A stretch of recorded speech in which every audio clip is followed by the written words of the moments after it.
नमस्कार, बहुत स्वागत है आप सभी का उत्तराखंड न्यूज लेकर आपके साथ मैं हूं पूजा कविया गोमा। खबरों में सबसे पहले बात कर लेते हैं उत्तराखंड विधानसभा बजट सत्र की, जिसके तीसरे दिन वित्तीय वर्ष 2023-24 का बजट पेश किया गया। वित्त मंत्री प्रेमचंद अग्रवाल ने करीब 79,000 करोड़ का बजट पेश किया। बजट को लेकर मुख्यमंत्री पुष्कर सिंह धामी ने कहा कि ये एक संतुलित बजट है और इस बजट में हर वर्ग के लिए सरकार द्वारा प्रावधान किया गया है। यह बजट जो हमारा संकल्प है, संकल्प नए उत्तराखंड का, उसको साकार करने वाला बजट है। और माननीय प्रधानमंत्री जी का जो मंत्र है, सबका साथ, सबका विकास, सबका विश्वास और सबका प्रयास, इसके आधार पर इसको पूरी तरह से तैयार किया गया है। ये पूरी तरह से समावेशी है, होलिस्टिक अप्रोच इसमें रखी गई है और हर वर्ग के उत्थान का इस बजट में प्रावधान किया गया है। कृषि है, स्वास्थ्य है, चिकित्सा है, उद्यान है, पर्यटन है, ऊर्जा है, शिक्षा है, कोई ऐसा क्षेत्र नहीं है। और विशेषकर से स्वरोजगार को बढ़ाने के लिए, जहां एप्पल मिशन में इसमें बजट का कई गुना पहले के मुकाबले प्रावधान किया गया है, वहीं कीवी मिशन में किया गया है, तिमूर में किया गया है, दालचीनी में किया गया है और 50,000 पॉली हाउस बनाने के लिए उद्यान में इसके लिए अलग से धनराशि का प्रावधान इस बजट में किया गया है। ये पूर्ण रूप से सशक्त उत्तराखंड और विकल्प रहित संकल्प उत्तराखंड को आगे बढ़ाने का, उस संकल्प को पूरा करने वाला बजट है।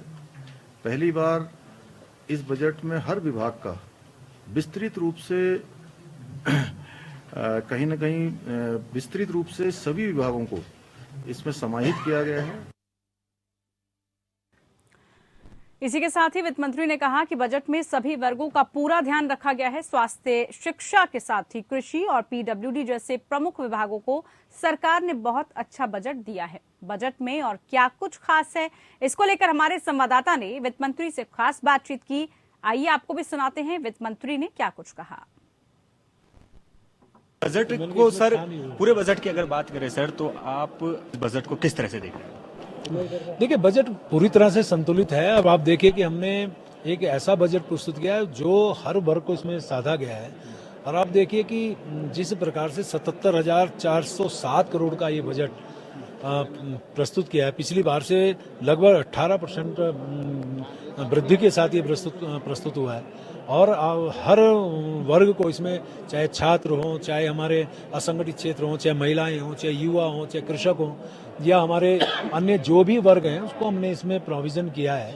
और मैं कह सकता हूं कि ये तब है कि मैंने एक बार कही थी कि हमारा जो वित्तीय अनुशासन है, उसकी यदि मैं बात करूं तो यदि मैं हर वर्ष में तुलना करूं, जब हम ऋण ले रहे थे मार्केट से, तो हमारे इस बार सब वर्षों से बहुत कम हमने इस बार ऋण लिया है। हर वर्षों की तुलना में कम ऋण लिया है। इस बार 2,500 करोड़ का मात्र ऋण लिया है। यानी ये हमारे वित्तीय अनुशासन को दर्शाता है। जी, टैक्स भी सर क्या है इस बार जो है ज्यादा प्राप्त हुआ है, या किस तरह से जो है अगर पूरा देखा जाए इस बजट में, ये सब अगर बात करें तो, क्योंकि 4,000 करोड़ का जो है थोड़ा सा इसमें जो है घाटा दिखाया गया है बजट में। अगर देखिए, हमारे राजस्व अधिशेष कहते हैं उसको, सरप्लस बजट कहते हैं, वो 4,309.55 करोड़ का है। यानी कि सरप्लस बजट है, ये वो नहीं है, घाटे का बजट नहीं है। तो सर एक सवाल ये है कि जोशीमठ को ले जो है उसमें आपने जो है अलग से प्रावधान कर रखा है, गैरसैंण के लिए जो है उम्मीद थी नहीं। देखिए, मैंने कहा ना कि 1,000 करोड़, चूंकि हमारे यहाँ ज्वलंत समस्या हमारे सामने थी, 1,000 करोड़ का हमने उसमें बजट का प्रावधान किया। जहां तक गैरसैंण की बात है, गैरसैंण विकास परिषद के लिए जो हमारा मद रहता है, उसमें उसी तरह से हमने उसमें प्रावधान किया। वित्त मंत्री जिन्होंने बताया है कि बजट किस तरह से है, बजट पेश हो चुका है, लगभग जो है 76,000 करोड़ से ज्यादा का बजट है।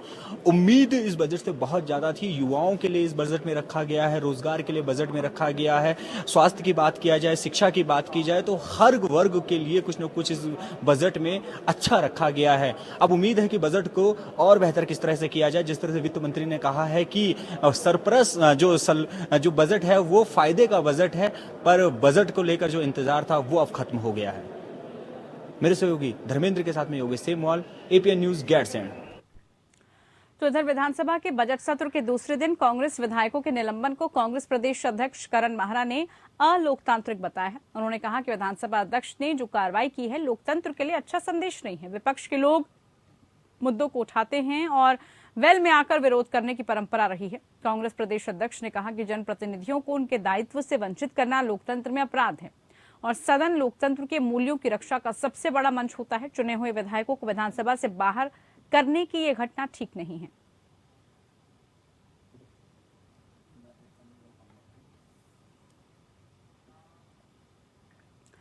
उत्तराखंड में गड्ढा मुक्त सड़कों को लेकर अब पीडब्ल्यूडी विभाग खास अभियान चलाने जा रहा है। पीडब्ल्यूडी मंत्री सतपाल महाराज का कहना है कि जल्द ही विभाग के द्वारा एक ऐप लॉन्च किया जाएगा जिस पर आम जनता भी गड्ढे की फोटो डालेगी और जगह का नाम डालेगी, तो पीडब्ल्यूडी विभाग सड़क पर पड़े गड्ढों को भरने का वहां काम करेगी।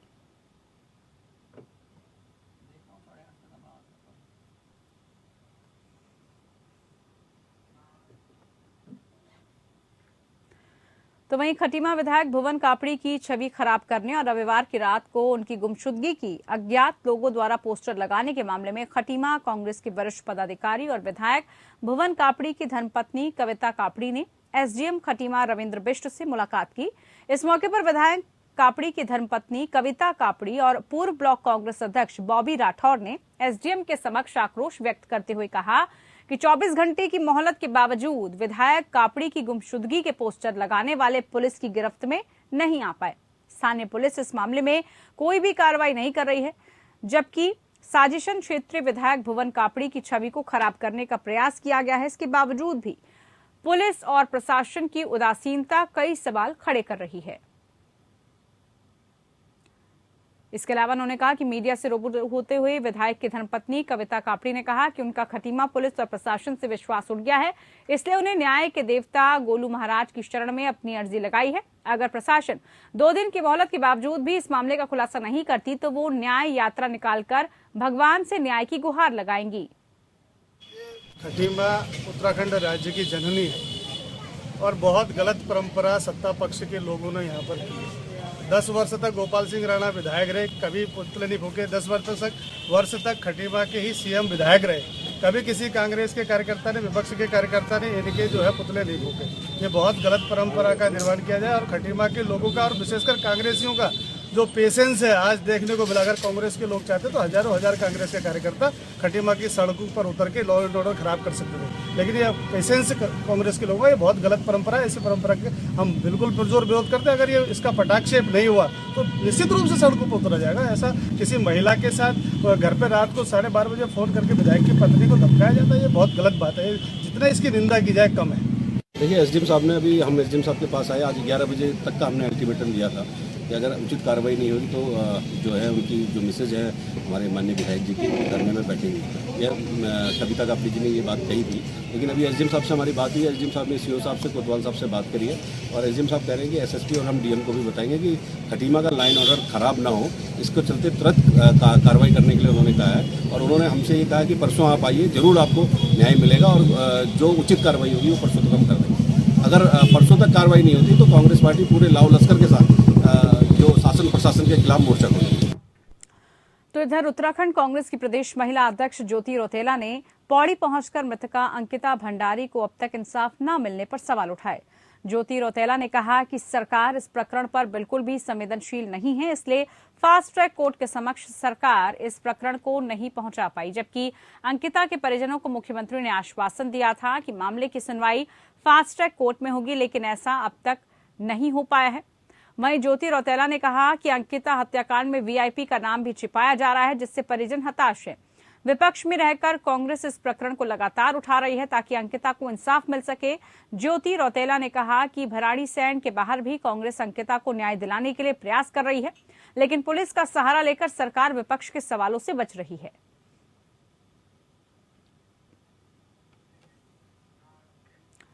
देहरादून के सबसे बड़े मेडिकल कॉलेजों में शुमार एसजीआरआर मेडिकल कॉलेज के कई छात्र छात्राएं कॉलेज के विरुद्ध लगभग 3 दिनों से धरने पर बैठे हैं। बता दें कि एसजीआरआर मेडिकल कॉलेज में फीस बढ़ोतरी को लेकर लामबंद है। छात्रों का कहना है कि फीस का मुद्दा तो फिलहाल कॉलेज प्रशासन और छात्रों के अभिभावकों के बीच न्यायालय में विचाराधीन है, लेकिन कॉलेज द्वारा उन्हें इंटर्नशिप करने से भी रोका जा रहा है।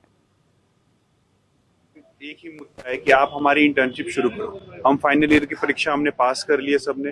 एनएमसी के द्वारा जो गाइडलाइन है उसके अनुसार हमें इंटर्नशिप में जाना चाहिए। हमारा जो मैटर ये है, फीस का मैटर ये कह रहे हैं 37 लाख कोई कोर्ट का ऑर्डर आया है। हम मानने से इनकार नहीं कर रहे। हम बस इनसे इतना ये कह रहे हैं कि आप हमें कोर्ट में जाने का वक्त दें। कोर्ट में जाने के लिए टाइम लगता है, आप उस दौरान हमारी इंटर्नशिप शुरू कर दें। आप हमारी इंटर्नशिप वेस्ट ना करें दिन, क्योंकि इंटर्नशिप में एक एक दिन गिने जाते हैं और इंटर्नशिप एक दिन भी डिले हुई तो अगले साल हम नीट पीजी की परीक्षा नहीं दे सकते। इसके अलावा हम यहाँ प्रोटेस्ट कर रहे हैं, इन्होंने हमें हॉस्टल से भी निकाल दिया है। कल नोटिस एक जारी हुआ जिसमें ये लिखा गया हम इनकी स्टूडेंट ही नहीं है। इन्होंने अपने स्टूडेंट मानने से भी इनकार कर दिया है। ये देखिए आईडी कार्ड इन्होंने दिया था, इसमें लिखा हुआ है साफ साफ 2023 तक हम इनके स्टूडेंट हैं, लेकिन अभी ये कह रहे हैं आप हम इनके स्टूडेंट भी नहीं है, तुम अपने हॉस्टल के पैसे लो और जाओ। मतलब ये हमें रोड पे लाने पे मजबूर कर दिया इन्होंने। हमारी जो पहले फीस जो निर्धारित थी वो थी स्टेट कोटा के लिए 4 लाख पर हर साल की और ऑल इंडिया कोटा के लिए 5 लाख हर साल की, और हम 4.5 साल पूरे कर चुके हैं और इन्होंने जो फीस मांगी थी वो हम समय पे पूरी दे चुके हैं। और अब फाइनल ईयर के एग्ज़ाम के बाद इंटर्नशिप से पहले ये हमसे ऑल इंडिया कोटा से 37 लाख और स्टेट कोटा से 26 लाख की फ़ी हाइक और मांग रहे हैं। लेकिन ये फ़ीस जो है ये हमारा मुद्दा कोर्ट में जा चुका है और ये हमारे अभिभावक और कॉलेज प्रशासन के बीच में है। हम स्टूडेंट जो यहाँ बैठे हैं वो इसलिए बैठे हैं कि हमारी जो इंटर्नशिप है वो जल्द से जल्द शुरू की जाए। अच्छा, प्रशासन से आपने बात की होगी इस मामले में, क्या कुछ उनके द्वारा कहा? प्रशासन हमें कह रहा है कि वो इंटर्नशिप हमें जब ही करने देगा जब हम इस फीस को भरेंगे, और बस इतनी ही बात हुई है। और बजट पेश करने के दौरान हमारे संवाददाता ने सीएम पुष्कर सिंह धामी से भी खास बातचीत की। आखिर मुख्यमंत्री ने बजट को लेकर क्या कुछ कहा, आपको सुनाते हैं। प्रदेश सरकार ने अपना बजट पेश कर दिया है और बजट में हर वर्ग के लिए कुछ न कुछ रखा गया है। मुख्यमंत्री पुष्कर सिंह धामी हमारे साथ हैं। सर, पूरे बजट को आप किस तरह से देख रहे हैं, जोशीमठ को आप किस तरह से देख रहे हैं? नहीं, पूरा बजट हमारा समावेशी है, होलिस्टिक अप्रोच का है और हर वर्ग के उत्थान का इसमें प्रावधान किया गया है। और संकल्प नए उत्तराखंड का इस बजट को पूरा करने की दिशा में, संकल्प को पूरा करने की दिशा में ये बजट हमारा एक कदम है और इसमें सभी का समावेश किया गया है, सभी को इसमें सम्मिलित किया गया है। हर वर्ग उत्तराखंड को आगे बढ़ाने के लिए आए और जो हमारा विकल्प रहित संकल्प है उसको पूरा करने के लिए आए। इसलिए सभी विभागों में इस बार अलग से विस्तृत रूप से सब में जो है धनराशि का प्रावधान किया गया है। मुख्यमंत्री पुष्कर सिंह धामी जी जिन्होंने बताया कि बजट में हर विभाग के लिए प्रावधान किया गया है और उनको जिस तरह से बजट है वो भी उसमें भी साफ तौर पर ये चीज नजर आ रही है। मेरे सहयोगी धर्मेंद्र के साथ Yogesh Semwal, APN news Dehradun. APN news Gairsain.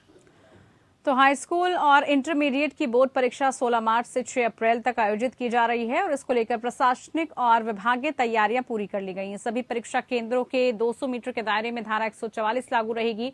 Uttarakhand विद्यालय शिक्षा परिषद की परीक्षा में प्रदेश भर में सबसे अधिक अति संवेदनशील 9 परीक्षा केंद्र हरिद्वार जनपद में है, जबकि पौड़ी जनपद में 5 और पिथौरागढ़ में 1 परीक्षा केंद्र ऐसा है।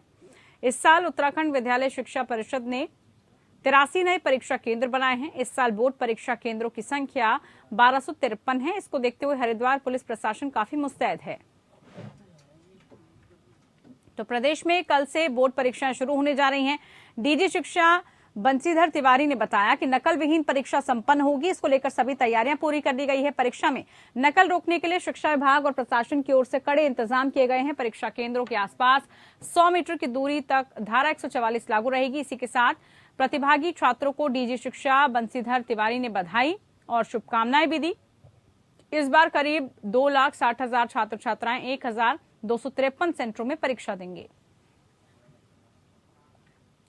खबर रुड़की से है, जहां गर्मी की शुरुआत को देखते हुए एसडीएम ने चेकिंग अभियान चलाया। बादशाह चौक पर होटलों में चेकिंग की। एसडीएम ने बताया कि गर्मी को देखते हुए अभियान चलाया जा रहा है और आइसक्रीम और कोल्ड ड्रिंक्स की जांच की जा रही है। वहीं इस दौरान होटलों में रखे गए घरेलू सिलेंडर भी जब्त किए गए। कई लोगों के चालान भी काटे गए। साथ ही पाबंदी के बावजूद पॉलिथीन भी बरामद की गई। हालांकि इस कार्रवाई से होटल स्वामित्वों में हड़कंप मचा।